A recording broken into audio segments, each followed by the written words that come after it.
Assalamualaikum warahmatullahi wabarakatuh. Alhamdulillahirabbil alamin wassalatu wassalamu ala asyrofil anbiya'i wal mursalin sayyidina wa maulana Muhammadin wa ala alihi wa sahbihi ajmain. Amma ba'd.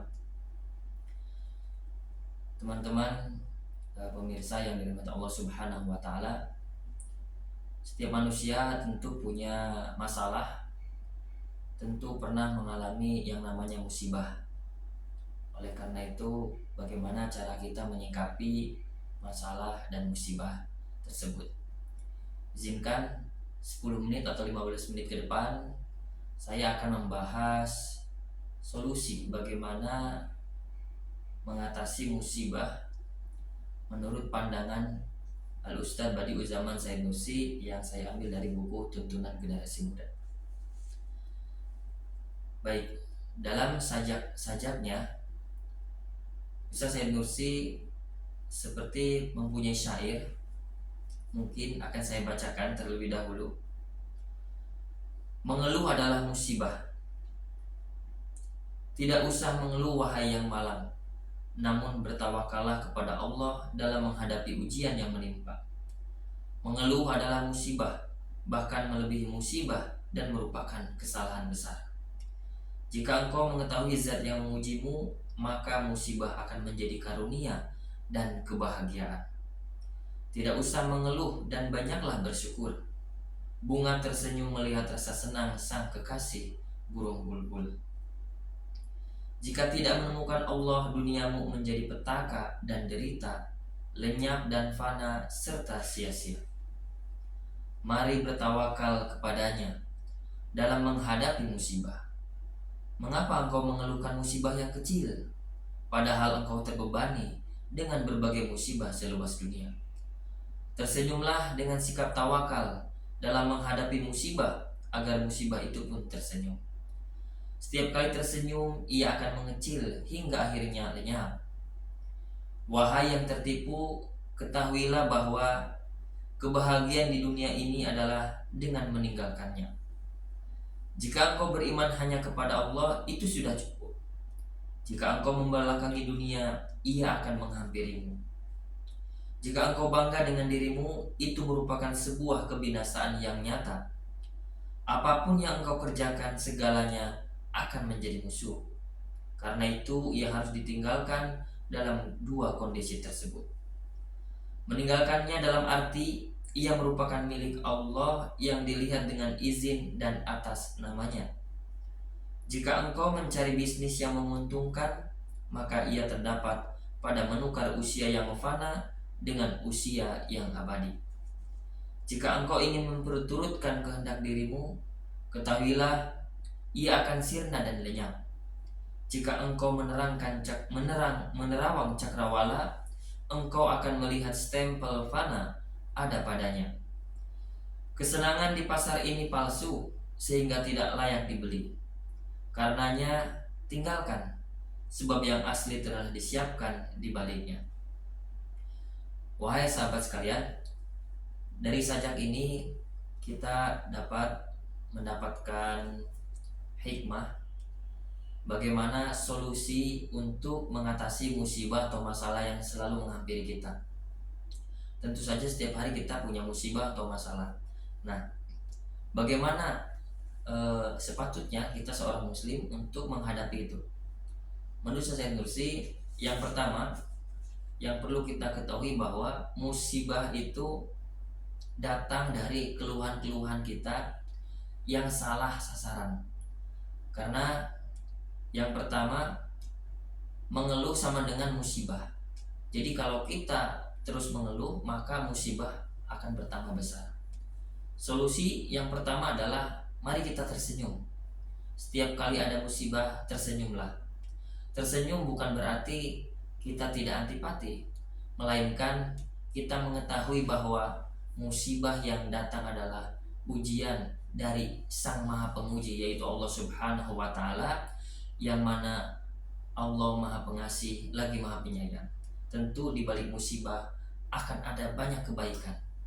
Oleh karena itu harusnya kita tersenyum, karena ada kebaikan yang akan datang di balik musibah tersebut. Ketika kita tersenyum, maka musibah itu pun akan mengecil kemudian pergi. Yang kedua, solusinya itu tawakal. Bagaimana kita menghadirkan Allah Subhanahu wa taala dalam setiap detik kita sehingga apapun musibahnya terasa kecil karena ada Allah yang maha besar, ada Allah yang maha segalanya sehingga dapat menghampiri kita, membantu kita. Yang terakhir yaitu kita melihat bahwa segala yang ada di dunia ini sebagai prototipe dan sampel, sedangkan yang asli sudah Allah siapkan di surga. Oleh karena itu, tidaklah kita mengeluhkan sesuatu yang sifatnya sampel, fana, maka mari kita lari, mari kita menghadapi musibah-musibah ini dengan kesenangan-kesenangan hakiki, yaitu yang ada di baliknya, yaitu di surga nanti. Baik, selanjutnya ada tema yang menarik. Bagaimana Ustaz Said Nursi membedakan antara murid Al-Quran dengan murid Eropa, dalam tanda kutip, yaitu Eropa yang terlalu bersifat materialis, artinya yang ateis. Jadi Ustaz Said Nursi seringkali berkontemplasi di atas sebuah pohon.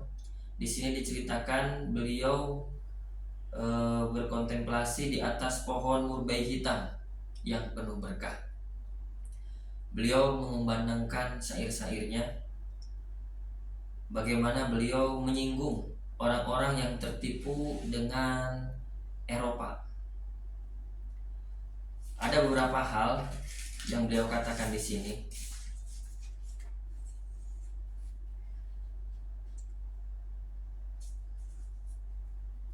Baik, beliau berkata seperti ini.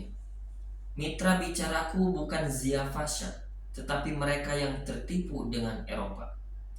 Yang berbicara bukan diriku, tetapi hatiku yang merupakan murid Al-Quran. Kalimat di atas merupakan hakikat. Jangan bingung, jangan sampai melampaui batas, jangan condong kepada pemikiran asing. Ia adalah kesesatan yang bisa mengantarkanmu pada penyesalan.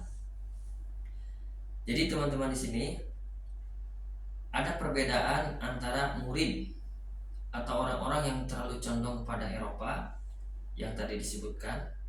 Bagaimana pemikiran asing yang datang dari Eropa itu terlanjur sangat menyesatkan. Di sini ada 4 catatan yang saya dapat. Yang pertama, orang yang tertipu dengan Eropa biasanya salah mengadu. Mereka mengadu kepada sesama makhluk, di mana makhluk juga terbatas. Tetapi murid Al-Quran dengan panduan Al-Quran, dia mengadu kepada Allah Subhanahu wa ta'ala yang maha benar, yang maha berkuasa. Dari sini jelas tempat mengadunya seorang muslim, seorang yang beriman sangat kuat. Sedangkan yang tertipu oleh Eropa sangatlah lemah. Yang kedua, orang-orang yang tertipu Eropa terlalu mengagung-agungkan filsafat yang cenderung menyesatkan. Sedangkan murid-murid Al-Quran tercerahkan karena dakwah-dakwah yang ada dalam Al-Quran berasal dari cahaya menuju cahaya. Sebagaimana Ustaz Nursi katakan di sini, saya bacakan satu paragraf terkait Al-Quran. Dalam Al-Quran seluruh dakwah berasal dari cahaya menuju cahaya. Aku takkan bersikap ingkar sepertimu, maksudnya yang murid Eropa tadi. Dalam Al-Quran terdapat hikmah yang benar. Hal itu telah kubuktikan, dan aku tidak akan condong sedikit pun kepada filsafat yang berseberangan. Dalam Al-Quran terdapat inti berbagai hakikat. Kutebus ia dengan rohku, dan takkan kutukar sepertimu. Nah, ini dalam sekali menurut saya Nursi. Al-Quran itu sungguh jauh dibandingkan dengan filsafat. Karena tadi sebagaimana dikatakan, Al-Quran memiliki hikmah yang benar. Al-Quran mencerahkan, karena dakwahnya berasal dari cahaya menuju cahaya. Kemudian selanjutnya tempat berharap. Perbedaan tempat berharap antara yang tertipu oleh Eropa dengan murid Al-Quran itu sangat jelas. Bagaimana murid Eropa itu berharap kepada sesama makhluk. Karena makhluk sifatnya terbatas, maka harapannya pun akan mungkin terkabulnya dengan terbatas. Sedangkan berharap kepada Allah Subhanahu wa Ta'ala yang Maha Mengetahui, Maha Bijaksana, Maha Benar, maka harapan-harapan itu bisa terkabul secara sempurna, bahkan melampaui keinginan yang diharapkan. Artinya Allah karena Maha Bijaksananya, maka akan mengabulkan yang lebih baik dibanding apa yang kita harapkan atau yang kita pikirkan. Selanjutnya, bagaimana murid Eropa juga tertipu dengan adanya kematian, dan bagaimana keberanian seorang yang beriman, murid Al-Quran, menghadapi kematian. Alangkah baiknya mari kita simak satu paragraf dari Ustaz Said Nursi.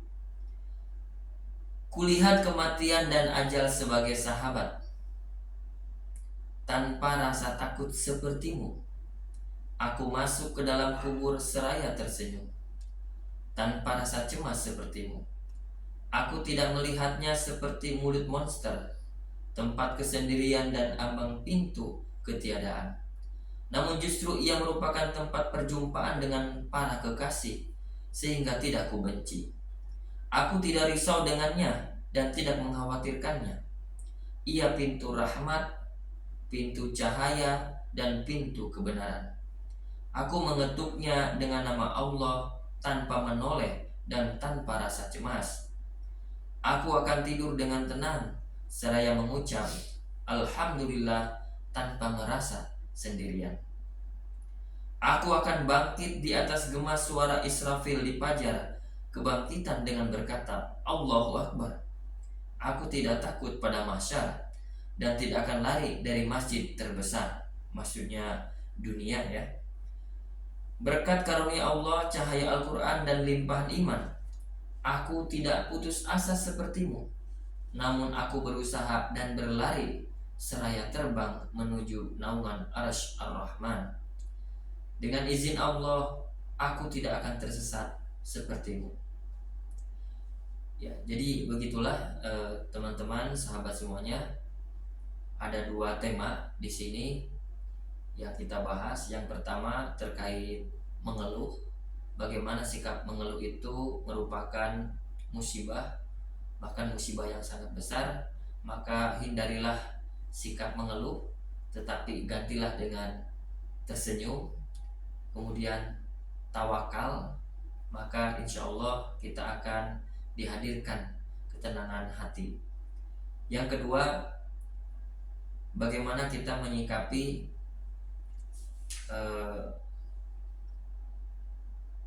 sajak-sajak dari Ustaz Said Nursi terkait kontemplasinya. Bagaimana orang Eropa yang tertipu dan murid Al-Quran yang tercerahkan. Tadi sudah saya singgung, mungkin akan saya rinci dengan sangat ringkas sebagai penutup. Kita mengadu kepada Allah Subhanahu wa Ta'ala sebagai murid Al-Quran, sedangkan murid yang tertipu oleh Eropa mengadu kepada sesama makhluk. Yang kedua, murid Eropa terlalu mengagungkan filsafat yang cenderung menyesatkan, tetapi murid Al-Quran dengan kesempurnaan iman, dia mendapatkan cahaya yang cerah dari Allah Subhanahu wa Ta'ala. Selanjutnya, tempat berharap orang Eropa yang tertipu itu sesama makhluk.